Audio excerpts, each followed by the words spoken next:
Welcome back to World's Strongest Man, episode 65 with Eric Carlson, strongman, powerlifting coach extraordinaire. Welcome to the show, Eric. How are you doing? Hey, go, man. Thanks for having me, guys. I will note you did say World's Strongest Man this time. But did I? Yeah. That's the hard part about our name, like World's Strongest. Like I've said this before, World's Strongest Opinions. Welcome back to World's Strongest Opinions, episode 65. Damn it! Everyone, that's such like How many times have I done that now in 65 episodes? This might be the third time because you did it twice. And the second time I did mention it to you because I was like, I didn't think lightning would strike twice. And then, so we've been good for about 35 episodes and now we're back. All right. So I think that's a pretty good allotment. 1 out of every 20 episodes. Yeah. We are not affiliated with World's Strongest Man whatsoever. That's true. Well, let me switch this. So, yeah. All right, here we go. So Eric was the one who told me to get these backlights and the nice lights up front. So this man is responsible for all of this setup and me stepping up my game. Yeah. So, dude, that's awesome. But, yeah. Eric, tell us about what's going on. Man, just kind of living life. Really, just been. Iron Forge opened up. We were working at Iron Forge, doing all the classes in strongman there. We had official strongman games in December. That went okay, all things considered, I guess. I've been recovering from injury since that. Pretty much since then, I haven't really done this week actually, or this last week was my first week back doing events. Nice. Since then. So is that it's getting better? Is that the 380 by 5 log press? Was that from this week or is that older? Oh no, that was from last. I was just looking at your profile, so I saw that was like the first thing. Oh, see, it's pinned. Yeah, I just did 350 for 5 yesterday. That's ridiculous, man. Yeah, that was my second log session back. So I texted my coach Luke and I said, "Hey man, I think we're gonna hit 400 by the end of this block, first month back." Hell yeah! I haven't lost too much. It's just it's my hip. It's my glute, so it's more the deadlift and like hip extension more than anything. Is it sciatica or something, or it really is. I've gone to the doctors and stuff; they haven't really figured it out yet. But it's from all the symptoms, it's the sciatica because it's the whole leg goes numb. Oh wow! And then I can't feel half my foot sometimes when I'm like pressing, so I just bear with it. Yeah, it is what it is. But yeah, I was dealing with something like that too. I was just like, I didn't want to call it sciatica because I've never had sciatica in my life. I'm 45, never had anything like that before. But yeah, there was like sometimes where I'd start feeling like a little bit of pain down into my hamstring. So I'm like, maybe it is sciatica. And it was really like getting aggravated anytime I deadlifted. And dude, what were you just combing your beard with? It's my back scratcher. That's like John's just got like a fork. He's just running through his beard while talking about sciatica. But yeah, then it just like went away. Like mysteriously, it was like bothering me so much. See, and I had issues with it. Mysteriously, it's just gone. Yeah, just like you said, I had issues with it in the past. And I guess when I went to address it, we could never figure it out with the doctors and the massage therapists or physiotherapist. Like it was just always something that would come and go. It would trigger and then it would go away in a couple of weeks, no issue. And this one just never went. Like I felt that I did that. We were doing that deadlift ladder, and I got to that 815 bar, and it got stuck at my knees, and I held it there for like 5 seconds. And I probably should have just let it go, but you know how it is. Yeah. And, I let it go, and the second I stood up, I was like, "Ooh, spicy!"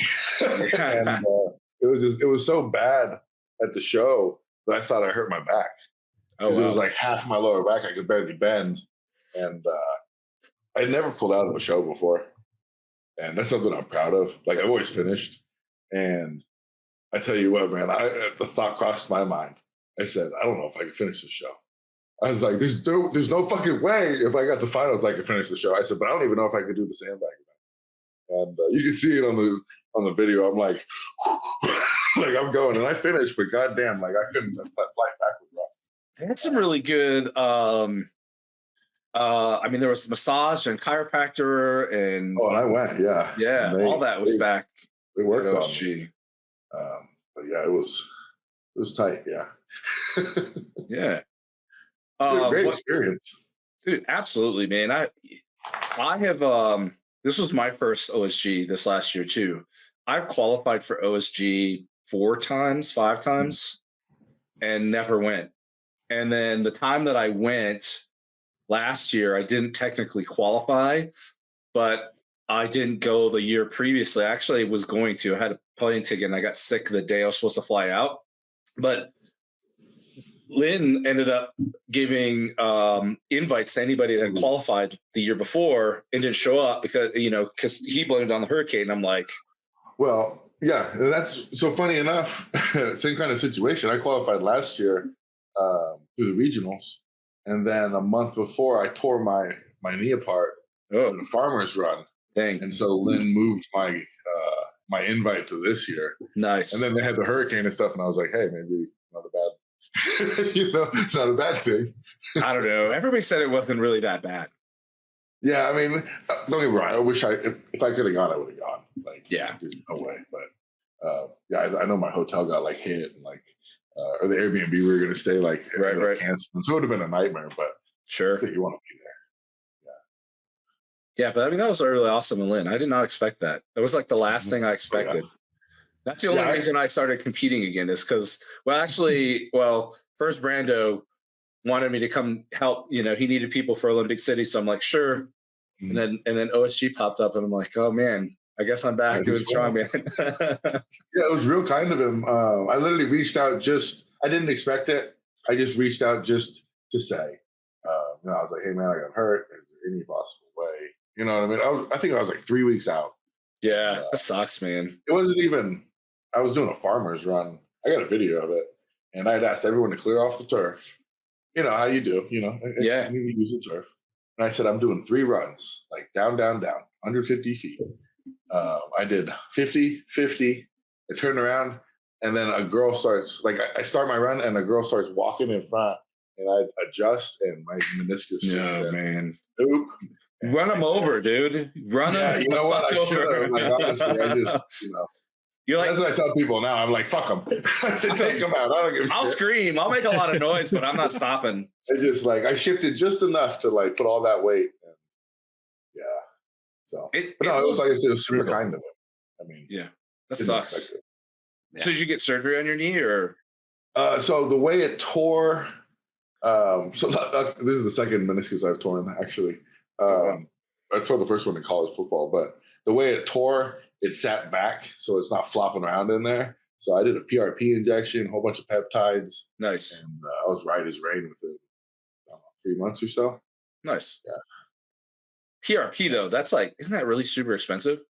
I got a flat rate of $500. Yeah, which isn't terrible. It's not covered by insurance. Funny enough, the owner of USS, Willie, reached out to me and told me he had a lady that could help me out really cheap up in Kansas. And I was like, I appreciate it, but in her basement. Yeah. I was like, I don't know. But also, like, I'm in Texas. I know so by the time I get to Kansas, it's going to be $500 anyway. You know what I mean? Like, I'm going to go with this doctor here. There's some woman who follows us on World's Strongest Opinion who she does her own PRP. She has several videos of like doing it at home. So I don't want you to think I'm crazy, but I was like, man, if I could just buy a centrifuge, I could do this shit at home. Yeah.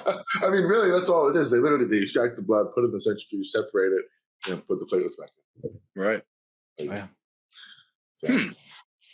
Yeah. No, it's crazy because she did some facial thing because I saw it blew my mind when I was scrolling past and saw this woman's face just covered in blood, and she was like, "Oh, like PRP facial thing." Like, from what I've seen, the certification is not like crazy, but still, I mean, I recommend you go to your doctor.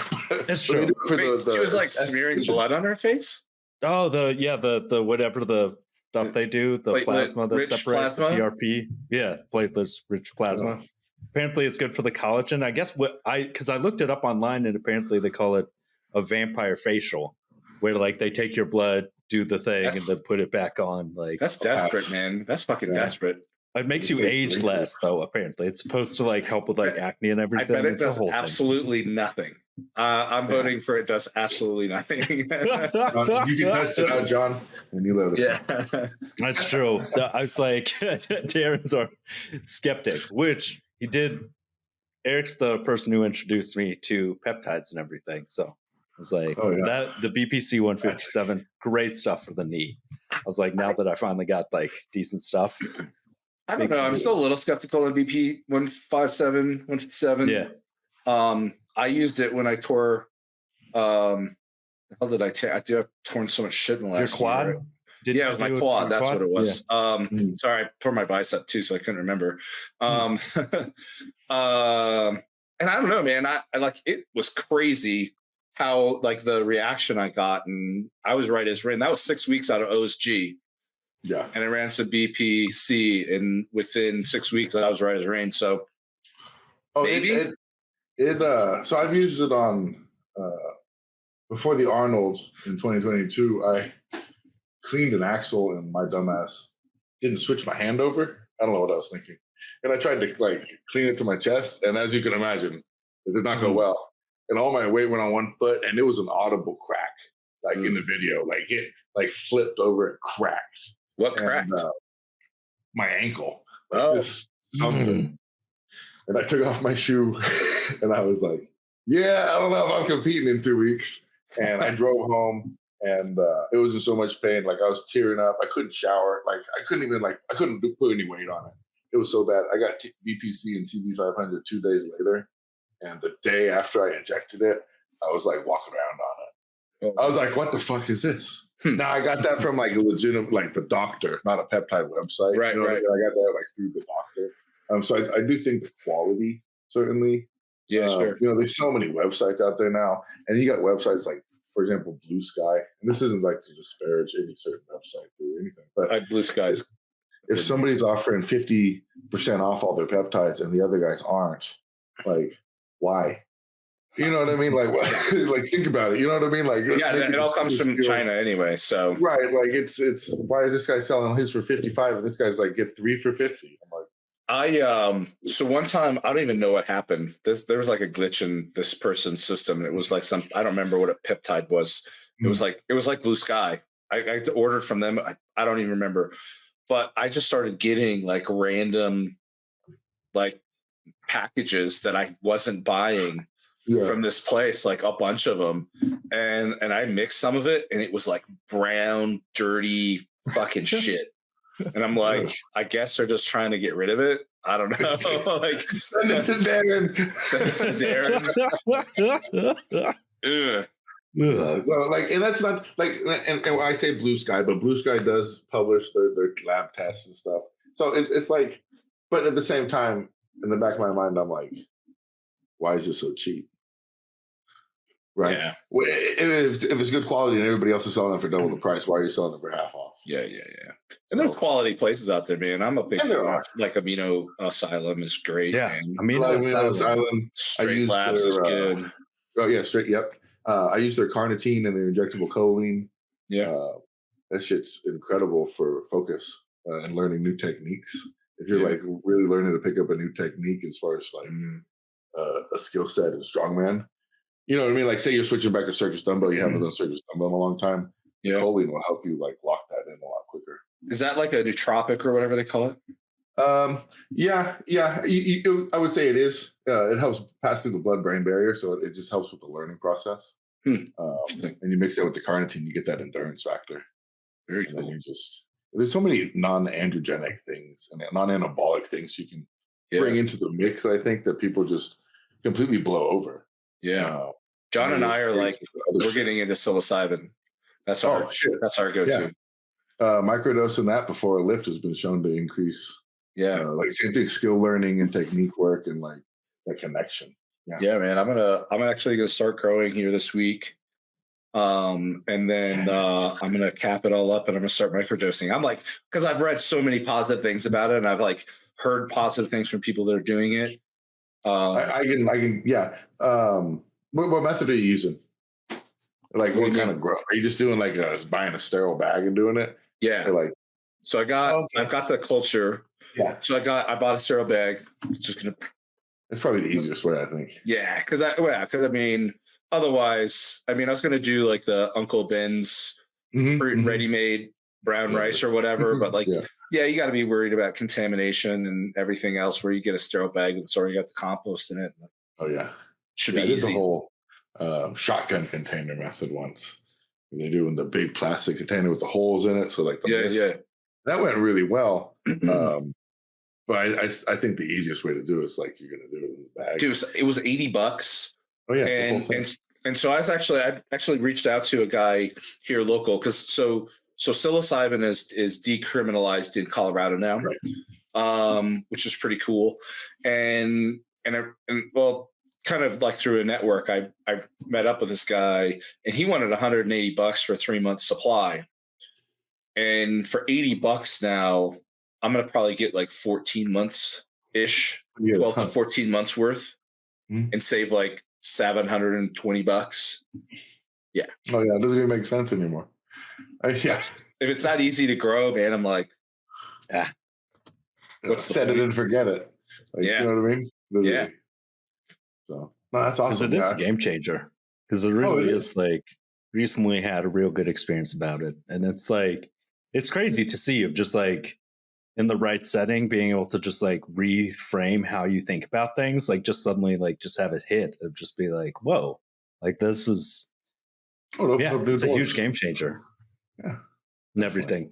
Because that's another thing of just like doing a small bit and everything. Because like back in like the college years and everything, there was those experiences of like trying to do a heroic dose. And you're like, that's something that's just like, I don't know, just man. a disaster. Because I think last time I did that, I didn't think it was working, so I decided to do some DMT just to like help get things started. That was just a I was gonna take a little DMT to get my mushroom trip started. I was like, I don't think anything's working, and then suddenly I was like, I think the house is flying. There's stuff outside the windows. They were like, what? I was like, John's gone. That's awesome. Yeah, because I was like, nothing's working. I was like, this isn't affecting me. And then suddenly I was like, what's happening outside? That's my favorite thing about shrooms is every time you're shrooming with people, somebody is always like, am I shrooming? And they keep asking the question for like an hour. And you're like, dog, you're shrooming. Like, we're shrooming. Am I shrooming? You'll know when you're shrooming, bro. I'm like, we've been sitting here talking and not doing anything for an hour, like just staring at each other. Right. That's funny. I don't know, man. The appeal though of like growing and getting like, probably get like 3 ounces or something maybe out of this bag. We'll see once it's dried. Dude, I'm like, it's been a long time since I've done a hero dose, man. I'm like, I haven't done that shit since college, man. It's kind of appealing. I don't know. I mean, I had some great times. I can remember some good times. But oh yeah. You got to prep for that. Yeah. You gotta have your juice. You gotta have like your plan. I was thinking about like hiking into the backcountry and just like munching. I might not do like a full hero dose, like maybe a couple grams, but go camping. Yeah, dude. I was like, my girlfriend and I are gonna go do some backcountry hiking and camping. I don't think she'd eat them with me though. I don't know if she would like. I don't think she'd like me eating them either, though. So I talked to my probably really not going to happen. We could shroom in the woods. Like no. I was like, I mean, it's pretty safe though. Like here, if like in Wyoming or Montana or something, they leave you alone. Well, I'd be more worried about like wild animals and shit, right? Come upon a fucking deers or like a bear. Like a bear. That's why I like bears and wolves and cougars and shit, dude. Yeah. I don't want to deal with that while I'm fucking tripping. One time we went on a camping trip and we the whole group didn't shroom obviously because some people don't want to shroom, but like 4 of us were like, we're going to shroom and go on a hike, and of course we didn't plan that well, and we saw a ridge and we were like, we're going to hike to that ridge, and it's always much further than you think. And by the time we got there, the sun was going down and we had to go back. We had to use our like cell phone lights to fucking walk dude, I bet that was wild, man. We're like shooting, trying to find our way. Good times. We always went on adventures. Couldn't do it inside. Yeah. You got to do that, man. That's That's kind of the fun about Unlocks stuff your like that. mind. Yeah, dude. Let you view things at a different angle, like Right. almost unbiased. You know what I mean? I think it's I think that kind of stuff is very helpful for developing mindset. Yeah. Yeah, because it does. Like, it just helps to like reframe things and everything. I decided to do the surreal thing of watching myself interview CJ Krause, and I was like, "This is actually a decent show. I like this." I was like, "This is nice." Like, it was weird to like watch myself be like, "Huh, this is surprisingly good." I was like, and it was interesting because it just like helped like reframe things and be like, "Huh, like this is nice." Because I was like, Chris Ellison, we were talking about him doing the EFI limit breakers and like how nice that was. Oh yeah, like, how did that went? That went pretty well, didn't it? I got invited. Yeah, to that. it did. He did really well, especially too because he did the live stream himself, which is very impressive, and did it straight to YouTube. And he had CJ Krause and CJ Pierce do remote commentary, and he coordinated all that while running a show. Okay. Which like that's pretty crazy to like got thousands of views and stuff. You're like, to do that all yourself. I guess he has Streamlabs. We just use StreamYard for streaming, but apparently Streamlabs, like you could actually donate, and he had the chat appearing up on the screen. So it was nice to like CJ Pierce accidentally muted himself, and I was able to comment, be like, "Hey, can anyone else hear CJ?" And like, he was like, "Oh yeah, thanks, John." Like, and it was real fun to like in the middle it's like of live interaction and yeah.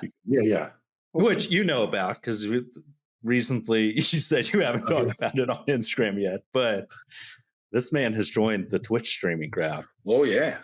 It's if you had told me like a month ago that I'd be doing this, I would have called you a liar.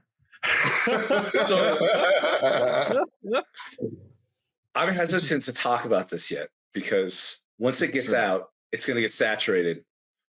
Well, see, and that's the thing though. It won't, because nobody cares. Okay, like, and right, like, but nobody cares about anything we do, Eric.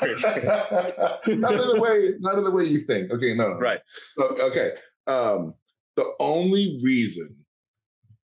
Okay, let me explain. Let me kind of explain. So the gym I'm at is owned by Twitch streamers, really big Twitch streamers. Yeah. And they have invested in the gym, and it's owned by my old owners of Big Techs, or not the old owners, they're still the owners of Big Techs, at least this, I guess. But they partnered with the Twitch streamers, and they opened this gym. Well, these guys are constantly streaming.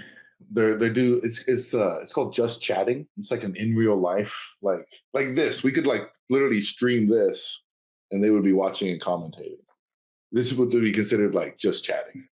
Or me like in the gym working out, that's just chatting. Or me driving in the car, not reading chat. It's illegal and they'll get banned. But like they'll literally hang out with you.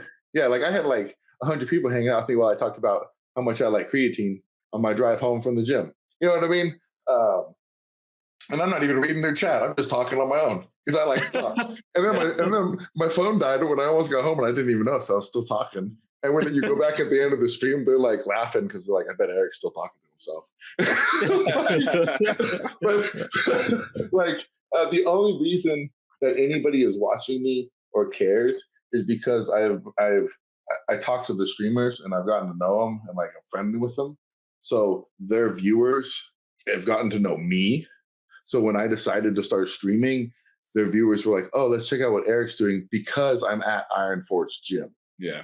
Not because I'm at Big Techs, not because I'm at any other home barbell. Nobody cares if I'm at home barbell, right? So anybody starting this up, anybody thinking, oh, I'm going to mimic what Eric's doing, they literally can't unless they were to move here, become the strongman coach at Iron Forge Gym and befriend all these guys in a way that's not there to steal their content, just to befriend them to be friendly. Right. Like I'm literally I used to watch, how it all started is I used to watch Twitch back in 2013 or whatever, like I know when it started. And I used to play a bunch of games. And I used to stream a little bit myself. And back then I had like 20, 30 viewers, which actually was considered decent, like a good following for back then. This was 10 years ago. And then I got a real job and I couldn't stream anymore. You know what I mean? So I didn't do it. And then I saw these guys doing it. And I used to watch still on and off because I played games. And I used to watch this one guy named Lakari. And because I played this big old MMORPG game. And he started going to big techs with all the other streamers last year. And they got half Thor Bjornsson out there last year. Which was crazy. I got to meet him, which was great. Literally. He just came out because of them.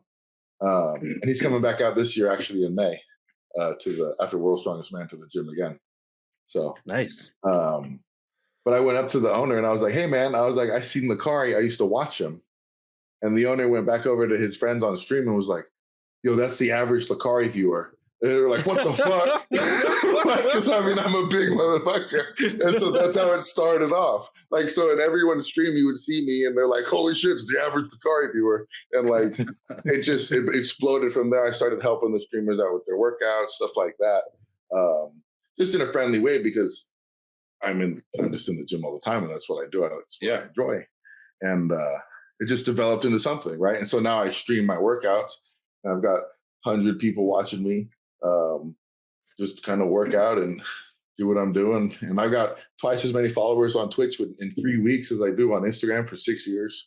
You know what I mean? Like I got more people interested in what I'm doing in the past couple of weeks than they've ever been interested before. And these guys don't even care about like the accolades and stuff. It's more that I'm in the environment. I am good at what I do and I'm strong. So that's like cool. But it's more that I'm at Iron Force Gym interacting with it's a reality TV show and I'm a character. Yeah. Right. So like if you're thinking, oh, I'm going to do this at my home gym and people are going to watch, I want you to go and look at the health and fitness section on Twitch and you'll find about 20, 30 channels in there with 300 viewers between all of them. Okay. Nobody cares. Like that's what I mean when I say nobody cares. Yeah. It's just a special set of circumstances. Sure. That I managed to catch. Which is great. But it's awesome. It's so fun. I have a blast. I mean, especially, John and I talk all the time. I talk to a lot of people about this, that like Instagram especially is just so full of like garbage fitness advice. Fuck yeah. It's so bad, man. There's no way to wade through it. I just learned about the Seedman guy. Oh God, no. I had no idea who he was. I'm oblivious. And somebody like sent me to his page recently, and I'm just like, how does this guy have almost 500,000 followers?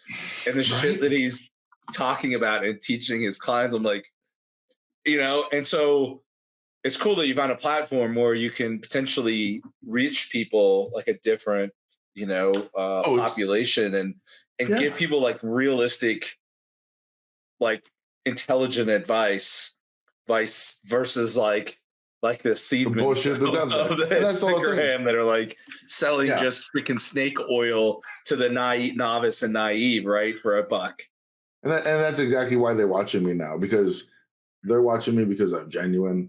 I love what I do, my sport. Like I'm there to help them. I'm explaining what I do, the exercises I'm doing, why I'm doing them, why the block is built this way, what the goal is in 6 months.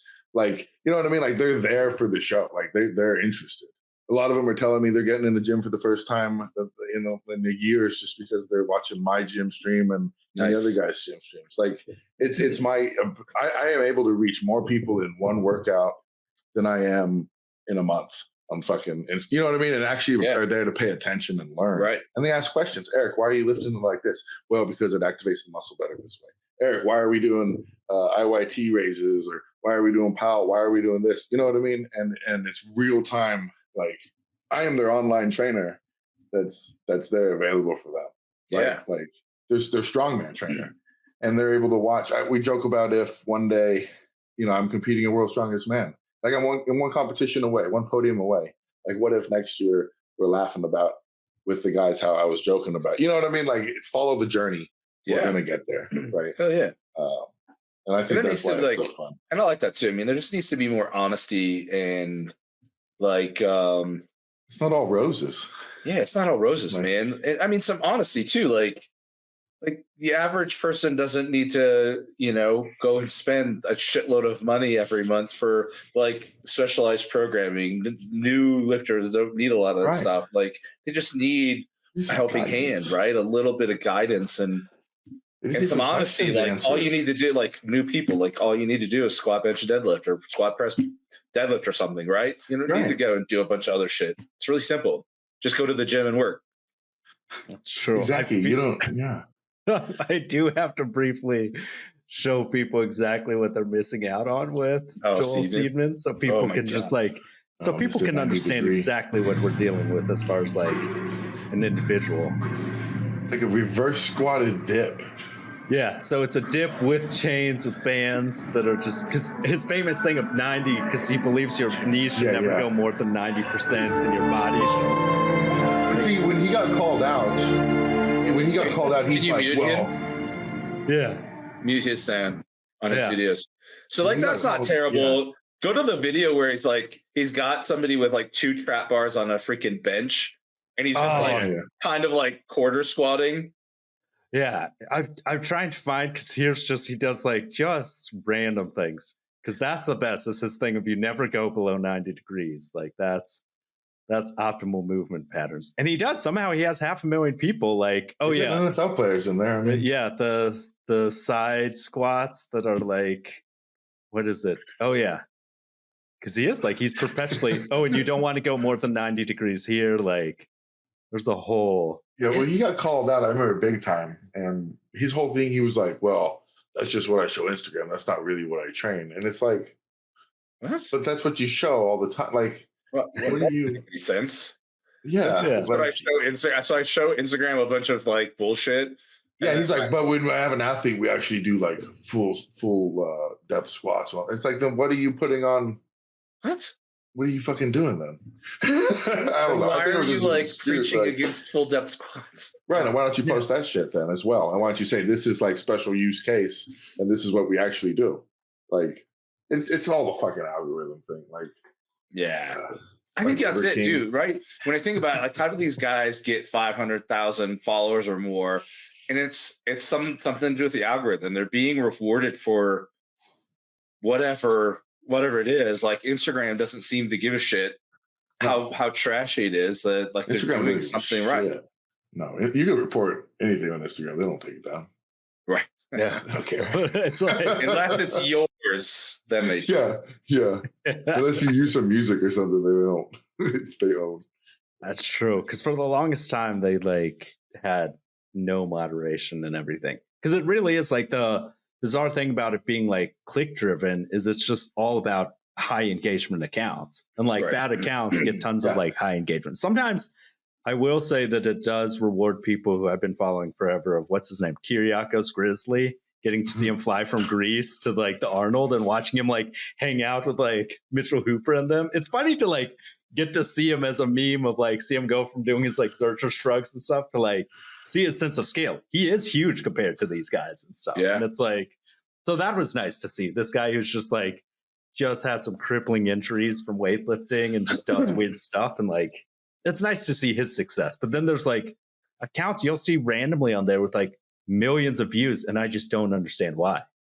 Where you're just like, what is this? Dude, again, the video that I tried to, dude, I backed out of it. And this is something I really hate about Instagram. It like resets, it refreshes, and then everything is lost. Then you lose it. And I'm like, forever. But I was watching this video and this guy's sprinting, right? And he's a pretty fast sprinter. He's only like, he looks like he's probably $140 soaking wet. I don't know. He might be bigger than that. And then he's like, then he starts running with increasingly heavier and heavier dumbbells, right?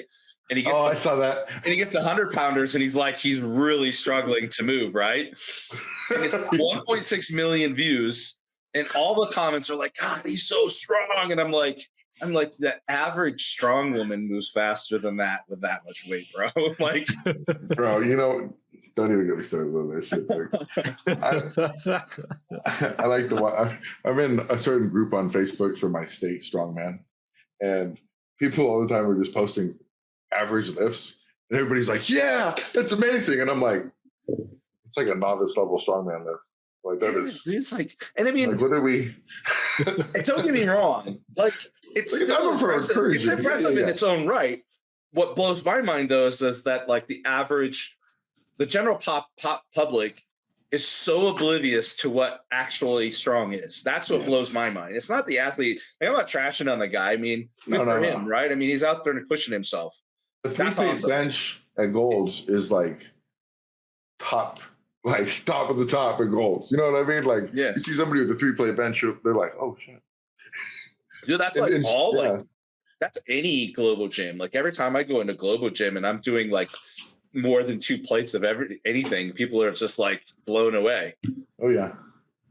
I was clean and pressing 275 not too long ago at AFASA here, and I had like 3 people walk up to me and just like blown away. And I'm like, dude, this is like nothing. I'm warming up.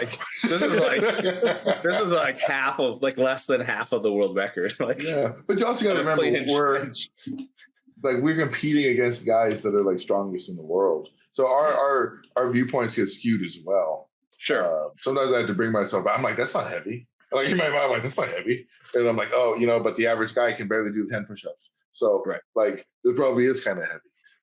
Right. So we do get a little skewed in that manner. Sure. No, I mean, I'm with you, but I don't know. It's just, it's kind of crazy sometimes though, because there's a lot of strength athletes on social media. More than ever. More than ever. Right. And it just, it's crazy to me that the general population is oblivious to them. Yeah. I mean, it's too saturated of a market. It's just like with the Twitch. If you have more than 10 viewers, you're in the top 1%, you're in the top 1% of Twitch streamers. It's just an oversaturated market. There's too much. I always make sure to follow. You try to follow all the big guys in the comps that you're going against, all your friends from the gyms. And then but every now and then I'll come across some big names that I never even fucking heard of. It's been like competing and doing really well. And I'm like, how did I miss this guy? You know what I mean? Like, the exposure isn't necessarily there on Instagram, especially because the discoverability is poor. Man, I agree. Because there is, I mean, especially for me now, there's like been a lot of growth in strongman over the last 5 years or so, 6 years. And it used to be like, it was pretty much the same people at every show for several years that I would go compete against. And then suddenly there's this big explosion and there's so many people that I don't know anymore. Like, and granted, I'm not competing in Strongman Corp or USS anymore. But yeah, dude, it's nuts.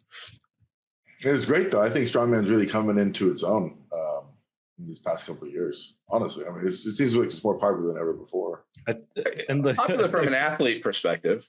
Yeah, like more competitions and stuff. Yeah, it's slowly getting up there. Like, I mean, we've talked about it before. Of like, the funny thing is, like, CrossFit took strongman, made it profitable, and then started inviting strongman to the CrossFit events. And then suddenly people, they're like, oh, this is a cool sport. They do what the CrossFit people do, but heavier. They steal our events. Yeah. But unfortunately, though, I mean, the Rogue Invitational, right? They still get a pretty decent crowd. But when CrossFit's over, like, how many people left? What time you were there? They're like, CrossFit's over. We don't care. Yeah, true. It's and it's true. Like, there's not the push like CrossFit has. But also I would say, as someone who like saw how the Rogue Invitational went over the years and stuff, to most people, they want to see consistent movement and everything. And for some reason, strongman in the US is obsessed with like events that take forever to set up and don't seem like they're very like much is happening. If you're watching someone deadlift 900 pounds, that's impressive, but not if you can't even see the weight. So it's just an empty bar. Like, yeah.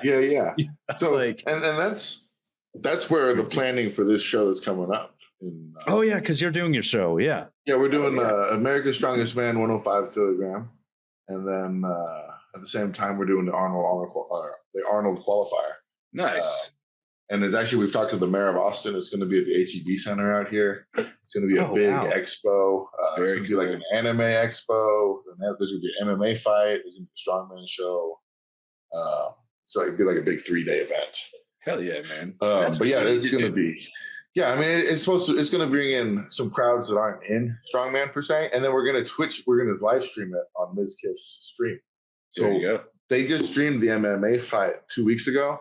They averaged 100,000 viewers for the entire show.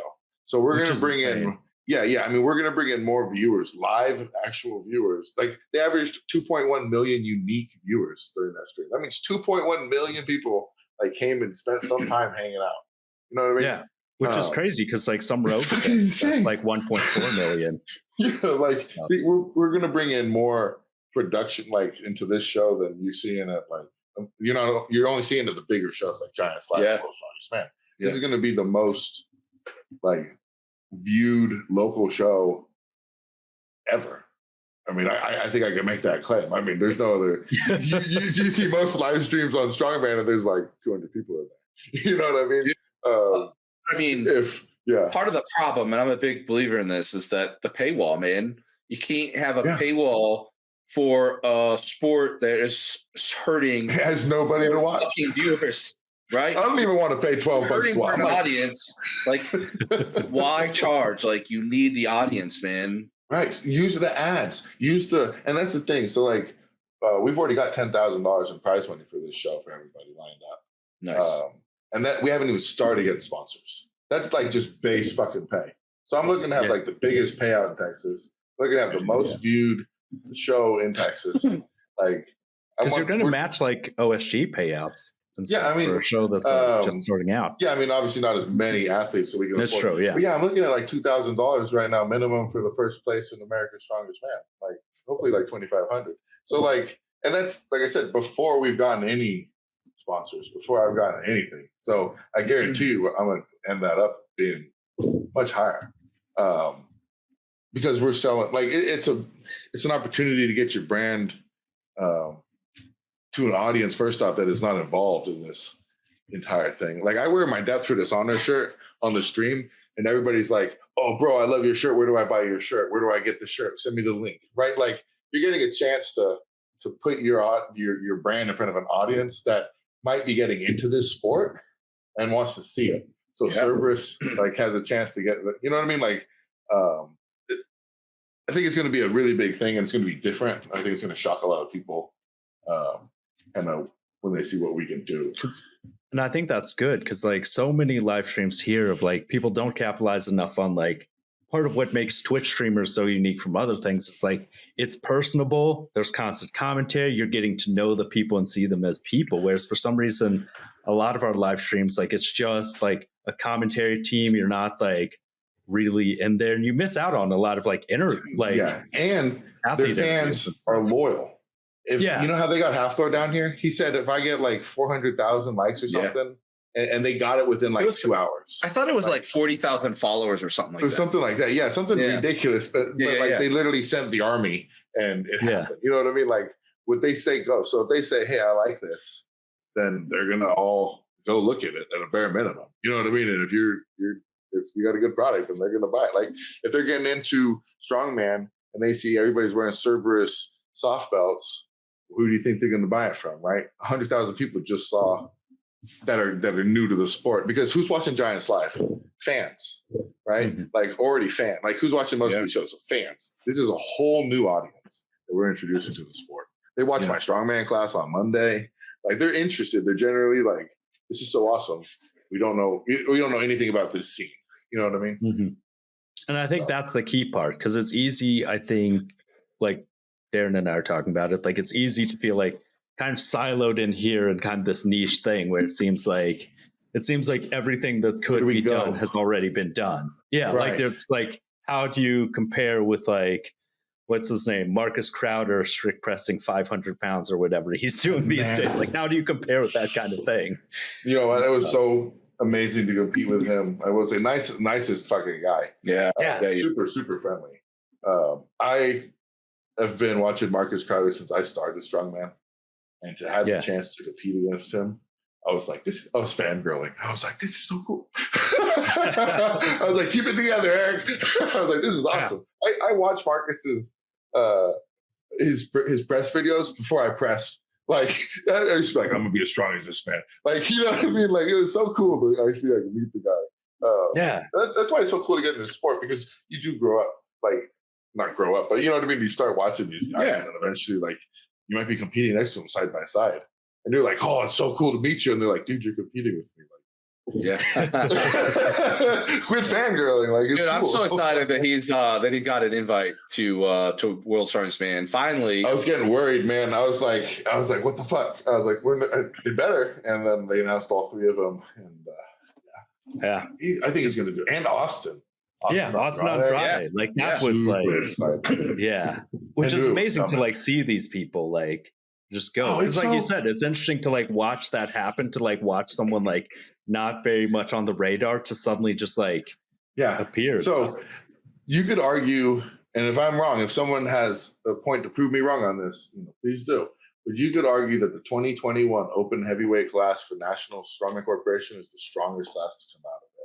We've got two guys in World's Strongest Man, Thomas Evans and Austin Andrade, and then we've got Nick Guardian going to the Austin class or the Arnold Classic. Yeah, like that's true. And there are several more guys in that class that are top competitors. You got Seth Sukop, Stephen Gill, Dominic Creaky. Like you got a bunch of fucking guys in that class. Lucas Hatton, he's competing at the Arnold Classic UK. Like there are four guys in the top level right now from 2021 Open Nationals. Yeah, dude, that's nuts. And that's cool as shit to watch these guys and to have competed with them and like been with them like there. You know what I mean? And to know like you're one competition away from being with them again. Yeah. Super proud of all. Like when Nick won that, I was just that was so. After the first day, I texted him and I was like, just bring it home. Like, fucking, like, you know what I mean? I was like, oh yes. Before he left, I was like, you're gonna get this shit. Like I know it, dude. That was so to see him. He's been working so hard. And you want to be there and compete with them and beat them too. But like, like you get it, but like you want to see them succeed as well. That's the point. That's like the great thing about strongman is everybody's there to win. You want to beat the strongest competitors. You want to beat them at their best. Right. But they're also all of them are your friends, right? Exactly. Everybody's going to help each other do their best that day, right? Typically, maybe when there's a lot of money on the line, it may change a little bit, but But dude, I mean, at the end of the day, we're friends, and it's just at the end of the day, we're friends. Everybody's friends, and I can't tell you the number of times like somebody's luggage got lost or something, and everybody pooled a little bit of gear together so that they could still compete, and not be without anything. I mean, I've had people loan me their shoes in between events before, right? Because I forgot something, and dude, I had stupid. One of my competitors' girlfriends tying my shoe at OSG because I couldn't bend over. Like, it's a community, and that's what I love about this sport. Yeah, dude. That's what got me hooked in strongman. Way back. That's the reason I joined. Way back when, man, I did my first show, and the camaraderie like got me hooked immediately. Oh, yeah, I didn't care how I did, man. I was just hooked on the camaraderie, and like just Yeah, I came from powerlifting and then wrestling. In wrestling, we always had the big boys had camaraderie. The smaller weight classes fucking hated each other. So all the big boys would be hanging out eating, and we'd be like, "Why are you guys?" But it was the same shit. I got into it because I saw the community, and I never left. You know what I mean? I don't plan to. Dude, that's why I'm like with Highland Games now too. It's like a new community. Yeah, it's very similar. Great, It's very similar, right? Everybody's out there. They're actually even more eager to like help you out, like explain how to do the events and ways to improve. Like they're super eager to help. It's awesome. That's even more tight knit community because to train that you almost have to go to a club or like you know what I mean, like know people with those. Yeah, well, I mean, you got to buy some implements, but like cabers, dude. Yeah. Who the fuck am I getting a caber? Where do you store a caber at? How do you haul it around? Like you need a trailer, right? You need a space, and I mean it's even hard sometimes to find space to throw. But yeah, I mean like the big ass height standards for sheath and stuff. Like I mean you need to be like 30 feet at least. Well, 30 feet. You got to find people to do that. But you got to get up there a ways, right? And so yeah, I mean, it's tough to find. It's tough to be able to train. So I actually just started training with a group here a couple weeks ago, which is freaking awesome.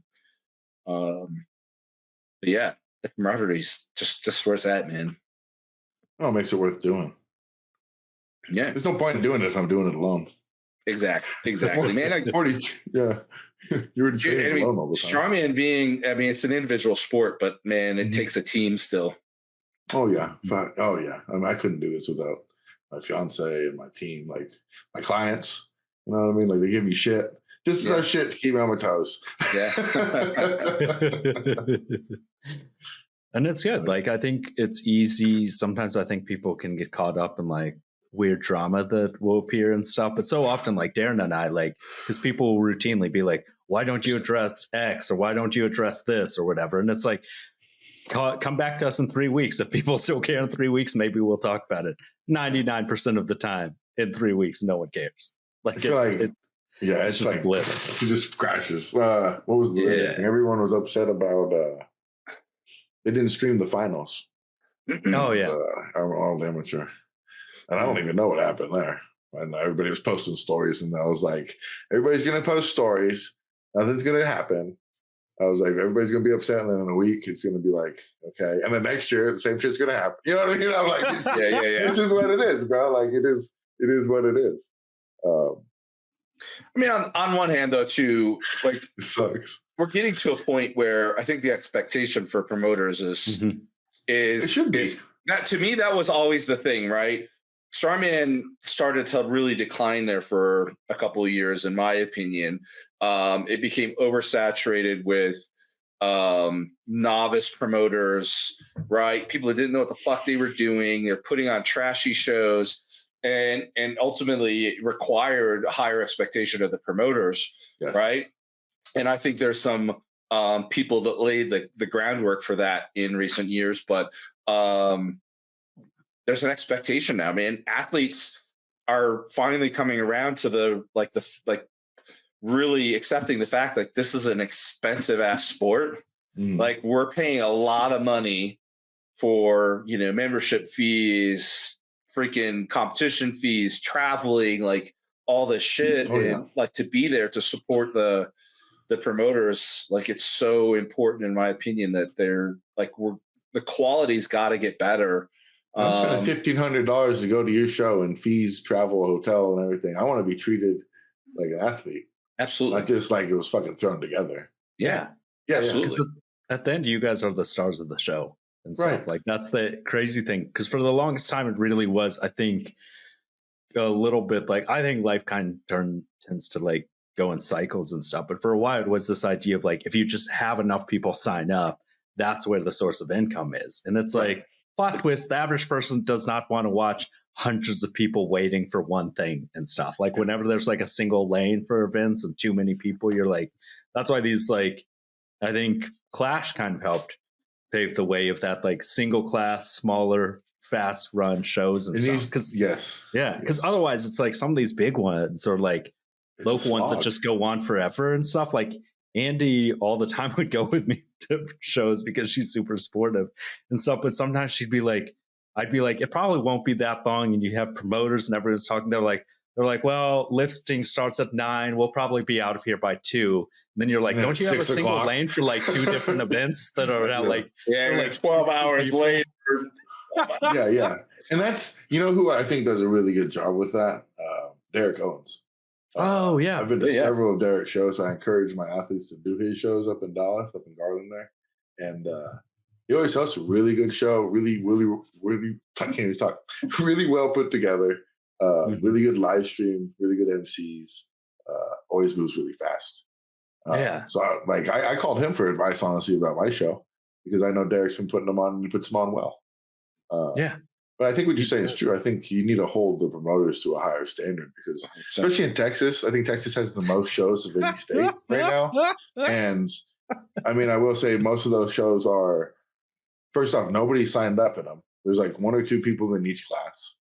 And then that's never fun. Nobody wants that. Because they'd overbook things. Yeah, there's too many. Last year or the year before, there was like one weekend in March where there was 3. There was like, I think there was one weekend where I think there was 5 shows booked all together within a 3-hour drive of each other. Yeah, each show had barely anybody in it. And it's like, well, what do you expect? Like some shows had no classes and stuff, which also coordinate.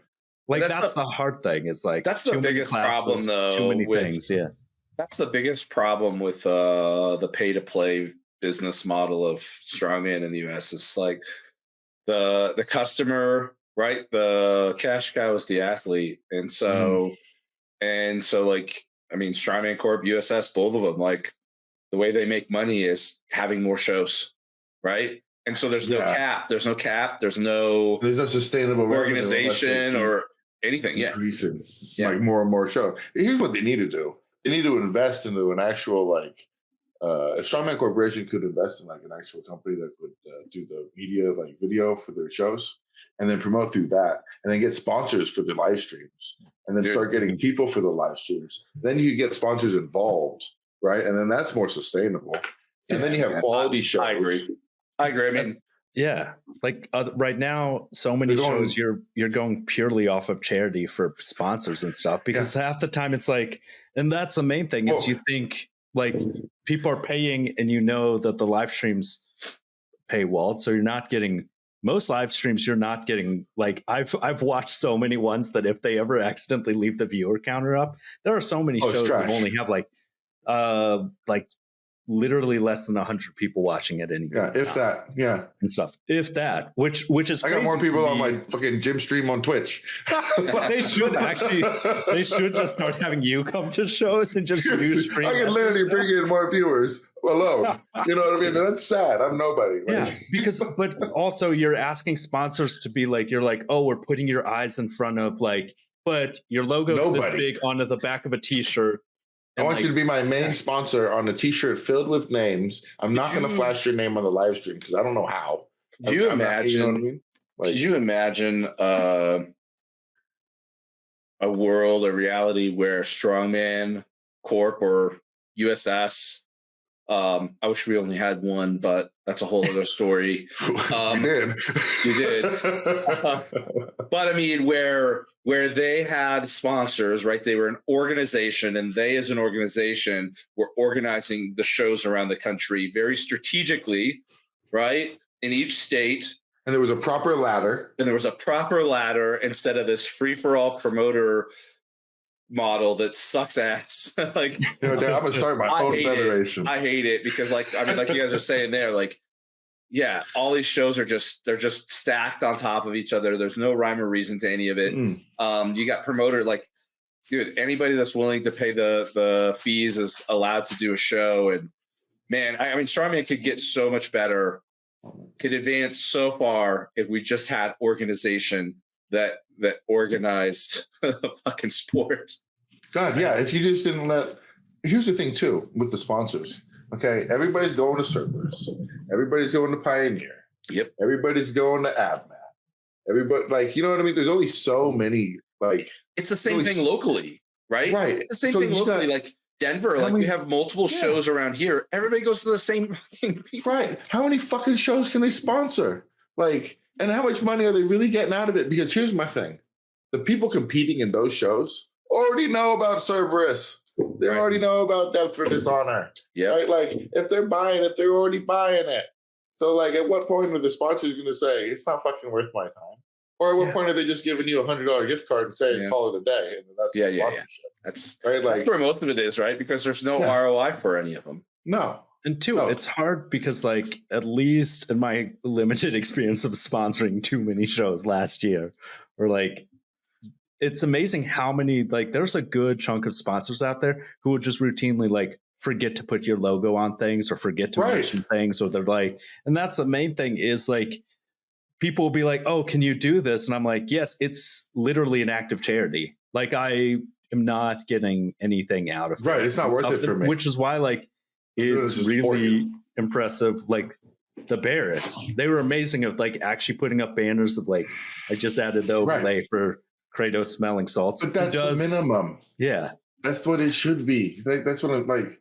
So here's how, and Derek does this really well too, actually. Like, for the OSG regionals, he's put together like a sponsor deck, which is what you should do as a promoter. Put together a sponsor deck. Say, this is what I want.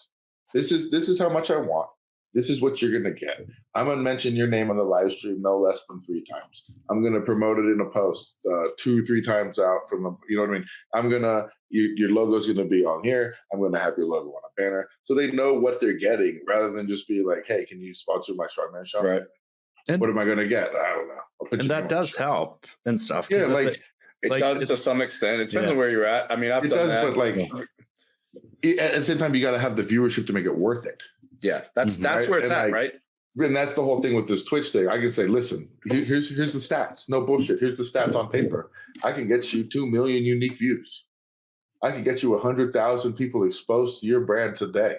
Yeah. Right. Like, is that worth $5,000 to you to put your main headline? Right. Is it worth you sponsoring redoing the turf at Iron Forge Gym, and I'll put your like Cerberus name in the center of the turf so that every time the streamers are working on the turf, they're literally doing a fat camp right now where they got like a bunch of the fat streamers and they're all working out. Like, so like, yeah, like it's hilarious, bro. They call it fat camp. They literally call it fat camp, and it's fucking hilarious. These guys are funny. Like, they make content. It's true. Miskiff in the fat suit was so good. Oh, that was hilarious, dude. Running the miles. Like, it's just entertaining, dude. But like, you're offering a chance to put your brand in front of someone who's getting 30,000 views every day. Like, you got to give something back to the sponsor. You do, man. Everybody's just taking. Well, that's the problem too, right? That's a big problem locally that I'd run into in the past, is that I would approach potential sponsors that had sponsored strongman shows before. They're like, I'm not going to do it again because it was like I got nothing back from it. Like, you put my logo on a fucking shirt. That didn't make me any money. Like I'm a home builder and I put my logo on your strongman shirt. Nobody bought a house. Like, or, you know what I mean? Like, right. Yeah. Or, how many belts can Pioneer really give out for free? Or how many matches? Exactly, man. Like, it doesn't make sense. Just because they see my nice, like, just because they view it doesn't mean they're going to buy it. Exactly. But you have to at least provide enough exposure to where some people might buy it. Well, there probably is like a percentage, right? Right. But I mean, if that percentage is like 0.03, like if you have 100 freaking viewers, that's zero. Yeah. That's 0.03 of 2 million unique viewers. And that's or like 0.003. I mean, you know what I mean? It's like zero, right? But but if it's millions, that's like a lot. Right. And that's the main thing that like throws things off. Because like a lot of times it's like, because I've talked to Andrew about this with Credo Strength Equipment, like you could sponsor a strongman show that may or may not return anything, or just put your products on Amazon and you'll appear in searches with literally no cost to you. Right. You'll just have this huge audience. Spend that money on ads. Yeah. And that's the main thing, because people have realized like, because the ads do pay off if you target them right. The other podcasts I do with Cam Peters, like he runs ads for his personal drumming stuff, and it does actually, you get those targeted like groups. And for most people, paying for an $80 ad that runs for like 4 days or whatever, and you have 2,000 to 10,000 people who are interested in what you want, see it, that's way more than a live stream that they're like, oh, your name's on the back of the shirt along with 37 other people. That nobody can see because the camera is like 150 feet away. Exactly. It's true. Exactly. It's like telling people, and also, this is a brief aside about the shirts thing. I also think it's this bizarre thing they'll do where events need to stop limiting what gear people can use. This whole grip shirts of like only one company can supply grip shirts. And stuff. Like the tacky because it's already expensive and stuff. And you're telling someone, they'll be like, "Oh, here's a discount code to get your grip shirt." It's bullshit, because you allow someone to monopolize the market. Yeah, it might not necessarily be the best product on the market. But it's also like it's bullshit from an athlete perspective too. It is. Like if I have to go, like, what if I've already spent my? What was the deal with Nationals? Remember, it was the spray tacky, right? Wasn't it? Yeah. It was only the tacky. The only tacky allowed. It was like that one guy's spray tacky. I can't remember which one, but yeah. Like it's like you're saying, Darren. To me, it's like, what, I already have a grip shirt, but you're telling me I have to go buy a fucking another one. Like, what if I've already spent all? So if I don't go buy another one, I have to I get to be at disadvantage while the people that maybe already did nationals got their shirt or something. Like, it's so it's very, very unfair to me to require an athlete to pay to be more competitive. Especially in a sport that prides themselves on using rickety bullshit in a garage. Yeah, dude. like you're telling me that, yeah, I'm proud of lifting natural stones and logs and weird shit, but you got to own this specific brand's grip shirt to compete in this contest with it. Yeah, but it's just like, it goes back to like, what I was saying before. It's more, I mean, it's just blatant now in our face that like the athletes are the customers, right? Mm-hmm. The athletes are the customers. That's where they're the cash cows. I don't even know if you're a customer anymore when you're told that you have to do something in order to be competitive. Like, oh, if you want to be competitive with this show, you really want to win, guess what? You have to pay more. Yeah. Like, it's true. Just up your, fucked up. Need more money, they'll just up your yearly dues. Yeah. Exactly. Just make it pay to play. Just be like, hey, you can't compete. Like, it's a membership club. For this max event, if you give us an extra $100, you can take a fourth attempt on this event. We'll give you a couple more minutes to rest. $1,000, we'll take 10% off and still call it 100.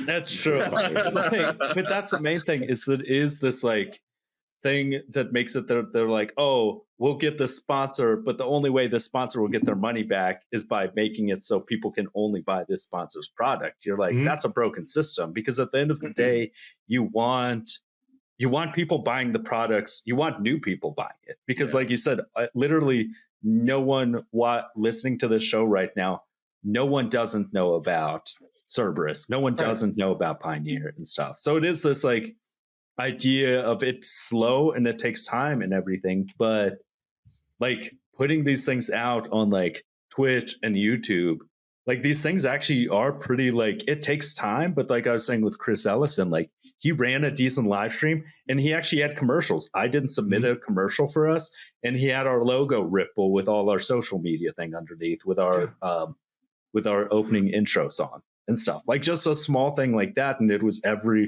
between events and stuff. And I think getting this like making I have ads on my Twitch experience. Yeah. Like, you should definitely promote your sponsors at the show. Yeah. I'm like, commercial, that's minimum. But right now it's the thing of like, for a while you had promoters who weren't valuing the $100 people pay to do this. They were thinking it as, I'm putting this in my fucking pocket. Yeah, that's it, dude. That's what a lot of promoters are doing, right? I know a lot of promoters, okay, that go on vacation right after the fucking show. Yeah. And that tells me something. Okay, that's telling me something. Okay, you're using this show, and no, like, yeah, like you deserve some time off after you deserve to make some money for hosting the show, but I'm almost viewing it as all of your equipment falls apart every fucking. And then you go on vacation for a week and a half. I'm like, also, where the fuck did all that money go? You're going on vacation when some of these things, you're running a low quality show and there's no prize money. Like, and the prize money is here or there. Like, but like Battle Axe, there is no prize money, but it's always a top tier show. It's a quality show. Your whole day, and you made to feel like an athlete. You have the pictures, the media they do, the custom like medals. Yeah, you got, it makes you feel like something. Show. But like so many of these ones, it is this idea of like, and it does add up, because you think of, depending on what you do, you think you're paying $100 or more to compete. You have to get a specific hotel. You have to get a specific grip shirt. Just hotel and grip shirt for one night. Right there is over $300. The hotel thing, man, getting fined in Strongman Corp for not staying at the host hotel that's bullshit. Is the most fucked up thing I've ever heard of in my entire life. Yeah, and it's still cheaper to stay at an Airbnb and pay the $50. Like, that's what I did last time I did SC National. I was like, whatever, it's going to still be cheaper for me to stay somewhere else, because your host hotel is fucking ridiculously expensive. I think I still have it. So my first show, so this will go back, John knows about bad coaches. So my first show I did was a USS show, and all my medals I think I have some pretty cool medals as far as like the customs, you know what I mean? I got this little one from, it was on Amazon in a pack of like 12 for like $10. And I was like, you motherfucker. Yeah. And then he went on vacation, and there was no prize. But then we got Whataburger bags. We got Whataburger collectible bags and a little like dollar medal. Dude, And I was like, you motherfucker, dude. That's the main thing. When it's funny because talking about that coach unfollowed Taryn the second we started like working together. Did he really? Like, yeah, because those shows were like very specific, like thing. But that's what it shows of like it's crazy. I've had a couple of people unfollow me because of you, John. I know. I'm sorry. Both my ex-coaches, except now we have this coach. This guy redeemed. I don't miss them, so it's all good.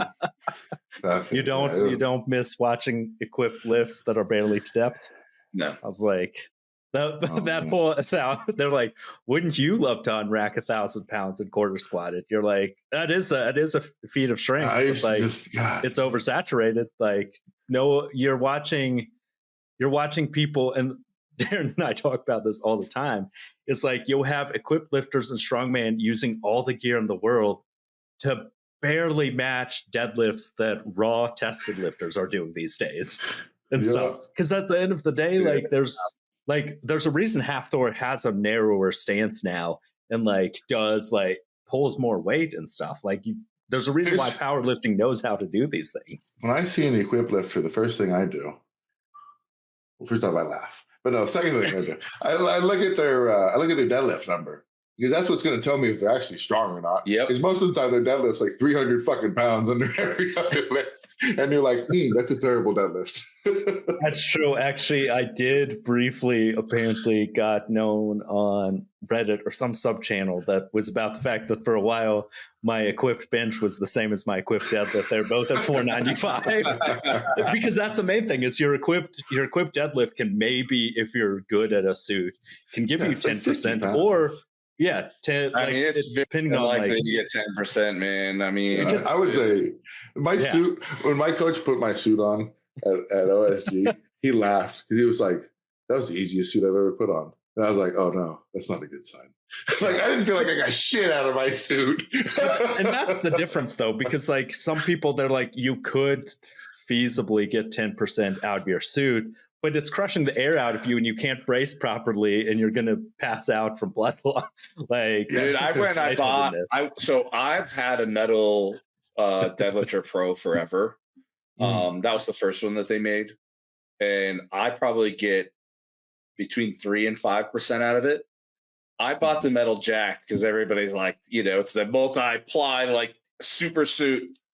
I think I got less out of that than my metal Pro, and it was tighter too. My metal Pro was like off the shelf, like I could fit two of me in the midsection, right? If it's not nice and tight on my thighs, and then of course you have the straps. The shoulder straps. But yeah, I got a custom made Pro Jack suit. Dude, I hate it. I'm gonna sell it. Yeah, I hate suits. It's terrible. I only used it for OSG and I almost didn't even use it for that. I made a mistake by wearing I should have I was like, I have not had good experiences in this suit yet. I should just take my metal Pro because I'm probably getting more out of it. And I took it anyway. And by the third bar, dude, I was so just freaking blood pressure was through the roof. I could barely breathe. Dude, it was so bad. It was so bad. Like I got down to the bar, that was like the bar too. I think that I put my strap. It's almost harder to get down to the bar than it is to pull the bar. Dude, yeah. I decided I was going to strap up on the third bar. Yeah. The third bar? Or was it the second bar? I don't remember. I think it was the third bar. And by the time I was strapped up, dude, I was fucking out of oxygen. I was done. Yeah.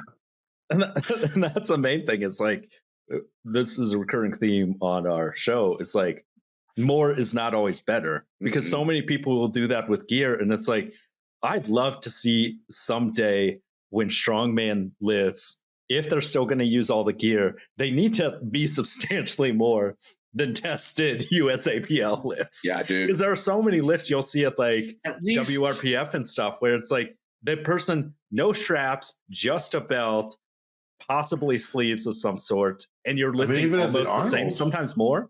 Dude, you saw a couple of mid 800 fails. Just a couple weeks ago. All I ask of strongman is stop claiming fucking world records when it's still 50 fucking plus kilos less than the same weight class in powerlifting with a suit and straps.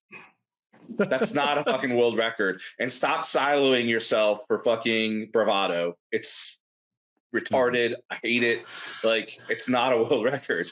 Like, John knows something about world records. His coach owns because that and that's the main issue. It's like my old coach used to all the time do that. It'd be like, it's a world record, which is why we have like 76 world records. We're like, what? Yeah. So because that's the main thing is you have some of these lifters. What they do is you register as open, as masters, as military, police, and then you set a record in multiply or unlimited that no one else has done, which is lower than the raw thing typically, and then be like, unless it's bench, of course, then you'll just be like, they don't say which world records. Yeah. 10 there's record. Because the Massonomics shirt is so good for that, though, that they're like world record holder with an asterisk, and it's like based on age, weight, right, like location. Weather. For my I hate that, man. It's like not recognizing world records in other organizations is ridiculous. And because that's also too, the excuse is so lame when people be like, well, that was a powerlifting deadlift, not a strongman deadlift. And I'm like, that's not making the point you think you make, because this person did more weight with less equipment, less assistant, possibly tested. Like, I'm like, that's what I'm talking about, the siloing, man. It's like they're siloing themselves off just for the sake of bravado, right? Mm-hmm. Yeah. Because if they didn't silo themselves off, then they know that it's not a world record. Yeah. No, they just want to feel good, and people that don't know better see that and they're like, "Oh, this guy's got this world record." Like, and then they get deceived. Like when I did equipped unlimited play, I had the 181 record for a little bit, like just because it's a new thing and it's just a specific field, and you're like, words need to mean something, and at the end, they do, because like that way people want to see some sort of comparison, and like because people. I genuinely believe that most audiences now with Instagram and stuff who are familiar with strength sports will always be more impressed by the guy who's not wearing a suit and who's not using straps doing a lift versus, and they can actually see that now because you watch some of these guys struggle their asses off in a suit, as long as it's not sumo, lifting way less than Jamal Browner, and they'll be like, oh, but he's doing sumo. It's like his sumo and conventional are maybe this amount of inches off. Like, it's not like we've joked about before, Darren, thing about who gives a fuck about an 18-inch deadlift, but you're like, you can't shit on sumo and then flex about your 18-inch deadlift. Such a pet peeve of mine. It's like, how did it go like 2 inches? Another thing that I really like about CrossFit, man, I'm like slowly becoming a bigger and bigger fan of CrossFit, because one thing CrossFit also does not do, the strongman does, is like they don't have fucking the world record. Nobody has a world record snatch, because that's the biggest snatch in CrossFit, right? Yeah, true. That's true. Which is true, but sure, Lasha can snatch over 230 kilos, but could he flip a car, Darren? Could he flip a car? That's the real test. That joke, and that's the main thing. It's like the whole point of not siloing is to have those direct comparisons. Because I love when they'll be like, well, this person, they split jerk the log, so that's easier. I'm like, if it is easier, why aren't more people doing this? Dude, right? Like, that's a whole different skill. Like if you could clean and jerk 230 kilos, why wouldn't you? Like, everyone would do it if it were log easier. press really is strongman, and CrossFit to a lesser extent now. But so cool, man. You can claim world records on the freaking log because nobody other sport is doing it. When you do the exact same lift that another sport does, you can't claim a freaking world record, and that's just not. It's undeserved bravado. Yeah, it's like the NFL being the best in the world when it's only the NFL. Like, you only play yourselves. Okay. Yeah, dude, that whole meme, like, dude, I was just like, but you know, like United States. I don't know what was last Super Bowl. I forgot. I don't really watch football much, but whatever. They're like, 50 whatever to 0, and I'm like, but you realize that the U.S. also lost to itself, so they're also 0 and like kind 50 of losers whatever. Too. Yeah. And people see that because now you can't just like hide behind these things. Like there is like the direct comparison of like anything you're going to post, people can look and compare it to things and be like, oh, these people are doing it in this other sport. And the average person isn't going to understand that. But the average person isn't even going to, like the average person doesn't even know when I tell you I deadlift 500 pounds, and then I tell you I deadlift 700 pounds, if you've never even deadlifted 315, the only thing you hear is heavy. Yeah. You're like, oh, that's heavy. You don't even understand the journey from 500 to 700 or from 700 to 800, right? Like, people just can't comprehend at some level, like, true. What weights are being lifted or like how long it took to get there. But it's even harder for them to comprehend, though, when the implement isn't standard. They're changing the rules. They're doing all kinds of weird shit all the time. It becomes even harder for the average person to comprehend. Yeah. Mm-hmm. And I've always said that that's one of the, I love strongman, dude. I've been doing it for 15 plus years. There's a lot of things about strongman that are enduring. And there's also a lot of stuff that's just like, why are you doing it this way? Like, why do you persistently keep there was a time where World's Strongest Man didn't seem to differentiate between the variations of deadlifts and what was a world record, right? Mm-hmm. Thank God they got over that hump, but it makes a big difference and stuff, those bars and everything, like the specialty. If I'm claiming a world record, I'm claiming a specific, I'm making sure nobody's going to, I'm verifying on all sources.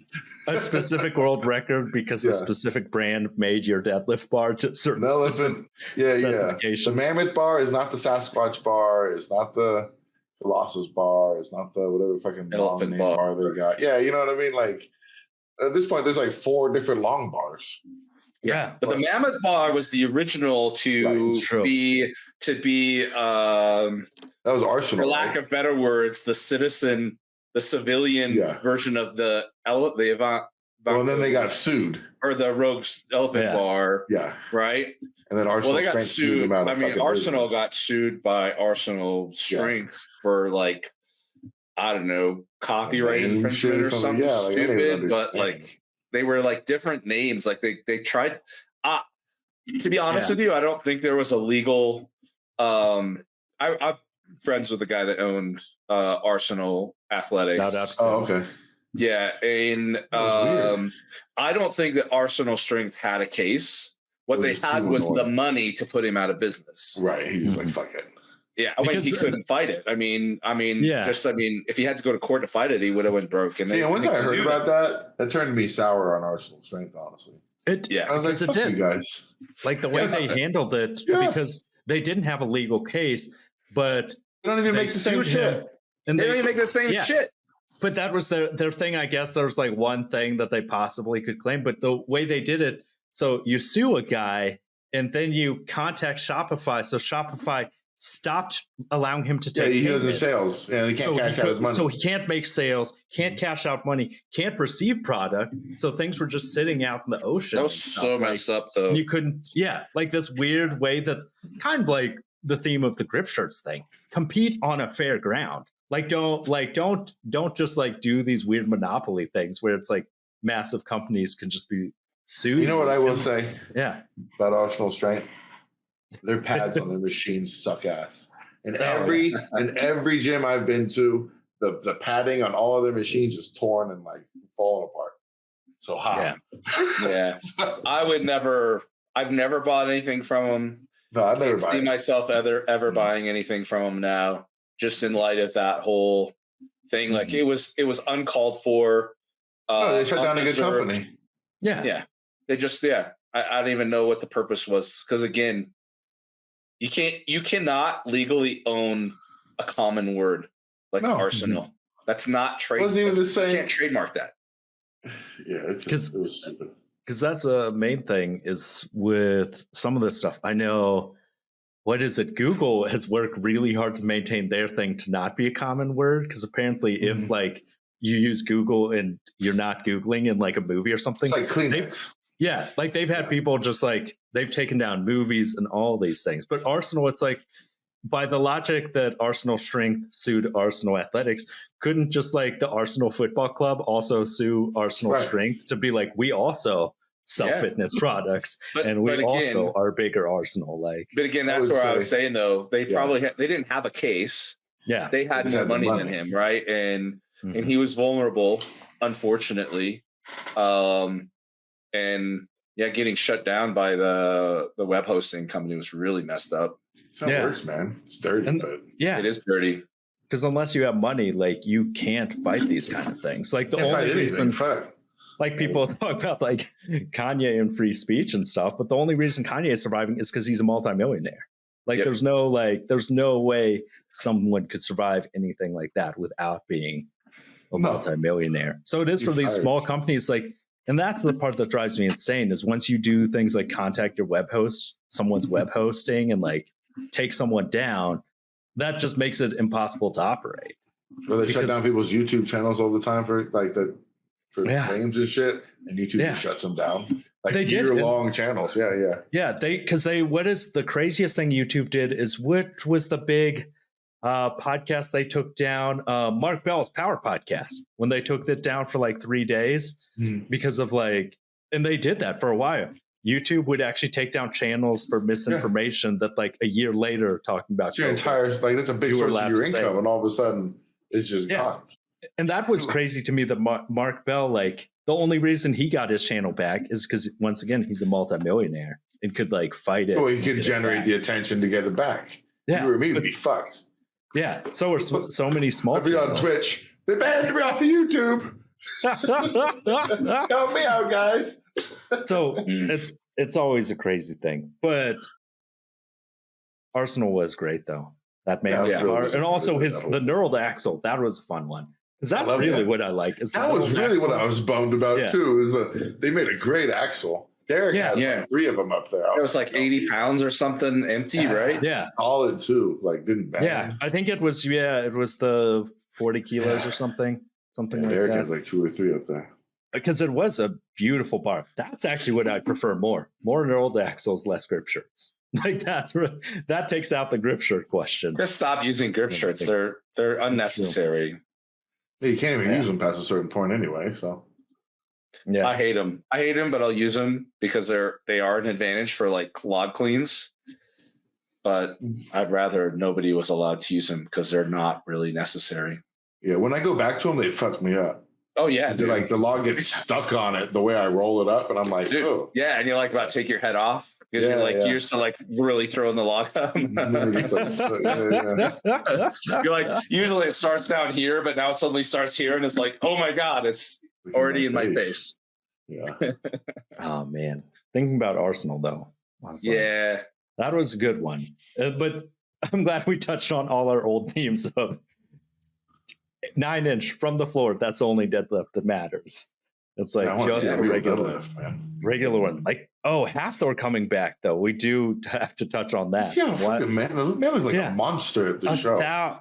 1,006 pounds just going up. That was a joke. Look that's the crazy thing, and it's because he lifted it like a power lifter. He did that narrow stance, like like. I've moved my stance in more narrow. It helps me off the ground. I don't have any issues with lockout. That's the main thing that's always thrown me off is for most people, if you're deadlifting heavy at all, why would you take whip out of the bar? Like, don't take any extra whip that you don't need out of it because it makes it that changes the whole dynamic of it. Like, oh, dude. Because especially once you're lifting that much, like, you're taking off like 3 inches of whip possibly. The difference between a barbell, a deadlift bar, and an axle is ridiculous. It's ridiculous. My deadlift. So I was forced to do axle deadlifts for 1.5 years just because every goddamn show had them. Yep. That's all I did. And then when I went back to the regular deadlift bar, I forgot how to pull the slack out. So I just pull it like an axle now. I just rip the bitch off the ground. I'm like, fuck the slack. So I prefer axle almost at this point. I got so sick of it. Now like we have to do it at Olympic City again. I was like, man, I thought axle deadlifts were a thing of my past. Yeah, fuck yeah. What was the thing this year? Denny Stones. Very overplayed. Yeah. I hate that how you see one event and then everybody does it. And I'm like, okay. I do, though, James Steffenbaugh doing the spinning Denny Stone thing that went super viral where he's Nick. Yeah. James did it first, then Nick. Oh, James did it? Oh, did he? Yeah. We will credit James with that one. But Nick did it in response and got like more feedback on it. But that was the funniest thing to watch him just do the fastest Denny Stone run, but just once he gets momentum. I was watching the knees. I was like, oh my God. Yeah. Oh, with my luck, I'd tear something. Yeah, you have to. 2 weeks out, I'm like gingerly walking around the house and shit. It's true. Not running around in socks. You're like staying in bed. Yeah, don't move. Dude, my luck, I'm always hurt. It's that and like duck walk, dude. Duck walk just wrecks my inner thighs too. I've never had to do duck walk. Oh, Thank God. I'm tall too. Like I'm tall and I have like a pretty good like, I don't know. I got thigh gap, man. Like some thigh gap, and it still like just destroys my thighs, man. Yeah. It's a brutal one of those like, but I would still say I prefer Denny Stones and duck walks to building the weird goofy implements that they do. I'm like, at least still like man. Denny Stones have a special place of hate in my heart. I can see that though. That's most of the strongman for me. They just hurt. They don't even like. It's not even a strength thing for me. It's just like a pain thing. Yeah. This is like, God damn, fuck these. Burning my hands, ripping them out. Any other one I like. Denny Stones, every day I'd see that on my program for OSG and I'd be just like, fuck. Deadlifts and Denny Stones. Hooray. Oh, man. I'll do log press all day. That's true. Because you are like, that's part of why I got you as a coach, because I absolutely despise pressing. Yeah, I love so I was like, you made me press all the time. I was like, I think just don't enjoy it the way you do. Yeah, I love to press. I love the deadlift, although my deadlift needs some work. My grip. The grip's what cost me finals at OSG.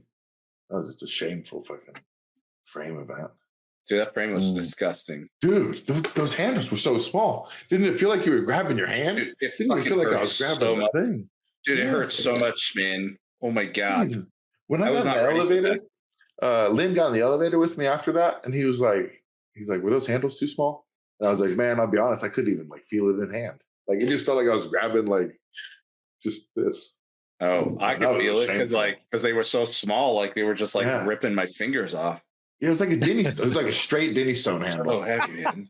Yeah. Oh man. No area. But that grip, once you get the grip up there, that got me. Oh, I've been training the grip twice a week. I hired a grip coach the second I was pissed. Like I don't think anybody was more disappointed than myself. I mean, like we went into that show because Luke Richardson, my coach, and Luke's not like doesn't blow smoke up my ass. Like we were looking at like podiuming, like in bare minimum fucking finals, but we were looking at podiuming. And I mean, I came out fucking hot. I got 5th on the press, and then I got like 6th to fucking last on the frame, and then I got like top 15 and everything else. You can't drop at that level. You can't drop an event like that. Yeah. And I dropped an event so fucking hard, it just knocked me out completely. You know what I mean? Like, it happens, man. The point differential between 20th and 10th was not significant. Like, if I had just gotten the frame halfway, it would have been, it was just my fuck up. And you know what? It's my fault because my grip cost me podium at nationals the first year because I dropped they had that wheelbarrow that year, and I was about to cross the finish line, and I dropped it, and it took me from first in that event to like 14th with the time penalty. And I ended up 7th, and then it cost me at the Arnold with that stupid fucking wheelbarrow they had. I got like 3/4 of the way, and then like my left hand gave out again. So it's cost me enough times now where it's like my own fault for not addressing it. But like, and then I came in with that injury on the shoulder that I heard on deload regret before. I just got fucked up. Like Luke, I was so upset because I disappointed, or like I felt like I let Luke down because we had a perfect prep. Like I'd hit all the numbers, everything was there. The only questionable event was going to be the frame, and I hurt myself that Tuesday before we flew out. And then I got fired from Liberation with that remember that crazy shit? Yeah, that's also a story that Darren will have to hear after recording. Literally right before, like 2-3 weeks before the Worlds, I got fired for some bullshit discrimination from the gym I'd been managing for the past 2 years. New owners just walked in and fired me like right when they sold the gym. Oh, wow. It's one of those things of not wanting. It's not that he was let go because of who he is. They just needed someone who was a queer woman of color to replace him. That's basically what they told me. What? Yeah. And they just replaced me. Actually, they just hired the that's person not I legal said at they were all, going man. to. No, but I didn't have any standing because it wasn't recorded. Like, right, exactly.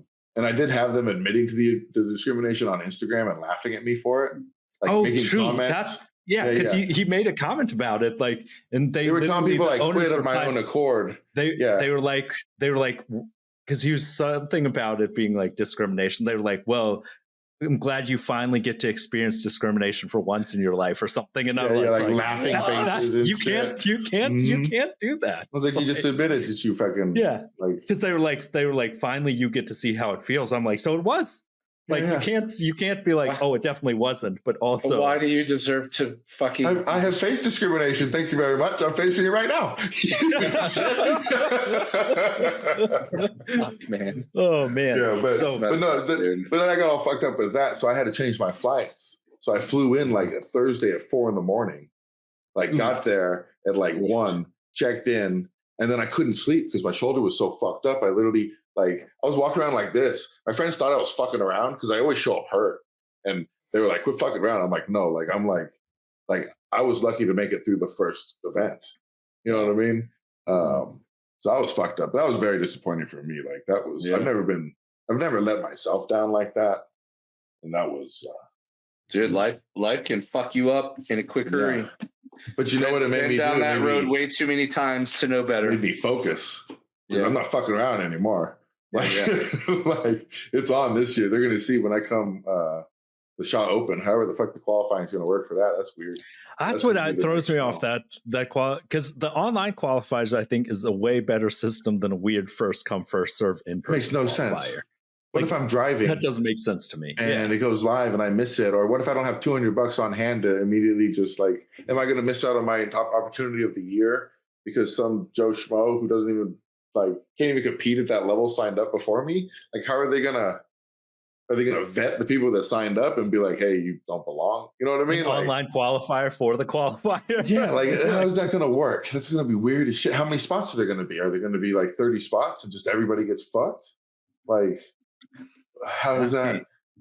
That's gonna be really interesting. Time will tell. Yeah, that's gonna be soon, next month or so, I'd say. Yeah. But hey guys, I'm not gonna piss myself if we keep talking. I'm like, oh yeah. It's bad. I need a bathroom break. So let's wrap it up, man. Eric, thanks for coming on. Any final words for our audience? Man, keep an eye out. July 27th this year, we're gonna do like I said, America's Strongest Man 105 kilogram. We're gonna do our Arnold qualifier show. It's gonna be a big event, guys. I'm jealous because I'm upset because I can't compete in it myself. We got some Slater logs on order, doing max log. It's gonna be a big show, guys. So definitely tune in. Woo. Yeah, it's gonna be awesome. All right, man. All right, guys. Appreciate Thanks it. for coming on. Yeah, everyone. We hope you enjoyed this episode, and don't forget to like, subscribe, share, and follow us on Instagram for updates. We'll catch you next time on World's Strongest Opinions.